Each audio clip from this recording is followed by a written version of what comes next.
क्या जिस प्रकार अखंड जप किया जाता है उसी प्रकार अखंड यज्ञ भी होता है? इसके लिए हमारा शीर्षक अवश्य सुने। पुस्तक गायत्री विषयक शंका समाधान, लेखक पंडित श्री राम शर्मा आचार्य। शीर्षक अखंड जप करे, अखंड यज्ञ नहीं। गायत्री जयंती, गुरु पूर्णिमा, बसंत पंचमी आदि पर्वों पर अखंड गायत्री जप रखा जाता है। जिस समय से आरंभ करते हैं उसी समय पर समाप्ति भी होती है। 24 घंटे में प्रायः आधा समय दिन का और आधा रात्रि का होता है।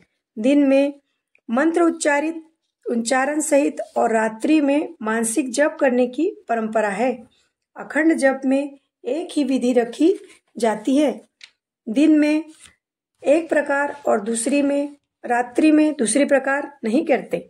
इसीलिए पूरा अखंड जप मानसिक ही होना उपयुक्त रहता है। इसमें एक रसता बनी रहती है।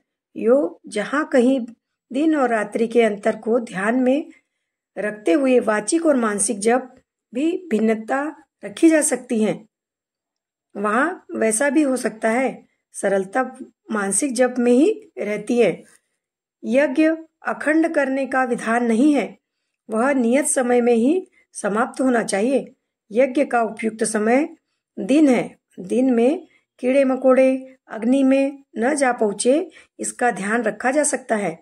रात्रि में कृत्रिम प्रकाश उत्पन्न कर लेने पर भी ऐसी स्थिति नहीं बन पड़ती कि छोटे कीड़ों को पूरी तरह देख सकना या रोक सकना संभव हो सके। सर्वविदित है कि पतंगों से लेकर छोटे कृमि कीटक दिन की अपेक्षा रात्रि में ही अपनी गतिविधियां अधिक विस्तृत करते हैं। इसीलिए रात्रि में हिंसा की संभावना अधिक रहने, सतर्कता कम बन पड़ने की स्थिति को ध्यान में रखते हुए सूर्य की उपस्थिति में ही यज्ञ करने की परंपरा है। ऐसे समय में रात्रि के समय भी यज्ञ जारी रखने का औचित्य नहीं है। विवाह शादियां प्रायः रात्रि के समय होने का ही प्रचलन है। उस समय अग्निहोत्र होता है, पर वह अपवाद है। विवाह विधि भी शास्त्र परंपरा के अनुसार दिन में ही होनी चाहिए और उसका अग्निहोत्र भाग भी दिन में ही निपटाना चाहिए। पर लोगों ने सुविधा का ध्यान रखते हुए रात्रि को फुर्सत में विवाह की धूमधाम करने का रास्ता निकाल लिया है। दिन में करने से दिन के अन्य कामों का हर्ज होता है। ऐसे कारणों से विवाह जैसे अवसरों पर अपवाद रूप में रात्रि में ही हवन होते हैं। वस्तुतः तांत्रिक मक रात्रि के सुनसान वातावरण में, शमशान में, खंडर जैसे विभत्स स्थानों में करने की विधि व्यवस्था है। यज्ञ वैदिक होते हैं और मक तांत्रिक। मक कृत्यों में अभक्ष और अस्पर्श जैसे पदार्थ भी होमे जाते हैं।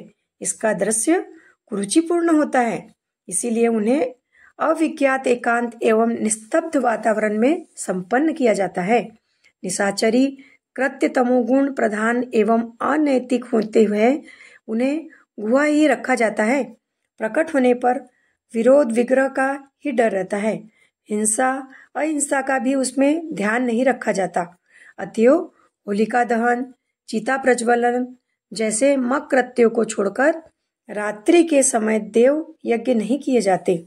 प्रचलन फैल जाने के कारण विवाह संस्कार ही इसका अपवाद है। इसमें गोधूली बेला का मुहूर्त उत्तम माना गया है। अखंड जप रखना ही पर्याप्त है। अखंड यज्ञ का अत्युत्साह न दिखाया जाए। घृत दीप और अगरबत्ती जलाते रहने से हवन की संक्षिप्त प्रक्रिया पूरी होती रह सकती है। अखंड जप के साथ ही 24 घंटे घृत दीप जलाने और धूप बत्ती प्रज्वलित करने की व्यवस्था बना दी जाए तो प्रकारांत से ही अखंड यज्ञ की विधि भी भाव दृष्टि से पूरी हो सकती है। यज्ञ दिन में ही किए जाए। अखंड जप की एक पद्धति 24 घंटा जप की है, दूसरी सूर्योदय से सूर्यास्त तक जप जारी रखने की भी है। उसे भी अखंड संज्ञा दी जानी चाहिए। सविता की उपस्थिति में वाचिक और व्यवस्थित जप ही यदि अभिष्ट हो तो 24 घंटे के स्थान पर सूर्योदय तक भी सामूहिक जप किया जा सकता है।